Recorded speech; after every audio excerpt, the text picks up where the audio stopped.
अमरीकी सफीर ने इसराइल को वीज़ा पॉलिसी पर सख्त वार्निंग जारी करते हुए ईसाई तंजीमों के साथ नारवा सलूक पर तशवीश का इजहार किया। इसराइल में अमरीकी सफीर माइक हकॉबी ने इसराइली वज़ीर दाखिला मोशे आरबेल को एक ख़त में लिख कर ख़बरदार किया है कि अगर इसराइल ने ईसाई तंजीमों के मुलाज़िमीन को वीज़े देने में रुकावटें डालना बंद ना की तो अमरीका भी इसराइली शहरियों के लिए वीज़े का हुसूल मुश्किल बना सकता है। ख़त में हकॉबी ने वाज़ेह किया कि कई ईसाई तंजीमों को इसराइल में अपने अमले के लिए वीज़े हासिल करने में शदीद दुश्वारियों का सामना है। उन्होंने मज़ीद कहा कि ऐसी सूरत में अमरीका को मजबूरन सयाहों को इसराइल का सफ़र करने पर दोबारा सोचने का मशवरा देना पड़ सकता है।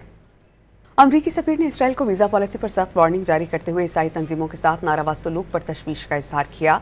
इसराइल में अमरीकी सफीर माइक हकॉबी ने इसराइली वज़ीर दाखिला मोशे आरबेल को एक ख़त में लिख कर ख़बरदार किया है कि अगर इसराइल ने ईसाई तंजीमों के मुलाज़िमीन को वीज़े देने में रुकावटें डालना बंद ना की तो अमरीका भी इसराइली शहरियों के लिए वीज़े का हुसूल मुश्किल बना सकता है। ख़त में हकॉबी ने वाज़ेह किया कि कई ईसाई तंजीमों को इसराइल में अपने अमले के लिए वीज़े हासिल करने में शदीद दुश्वारियों का सामना है। उन्होंने मज़ीद कहा कि ऐसी सूरत में अमरीका को मजबूरन सयाहों को इसराइल का सफ़र करने पर दोबारा सोचने का मशवरा देना पड़ सकता है।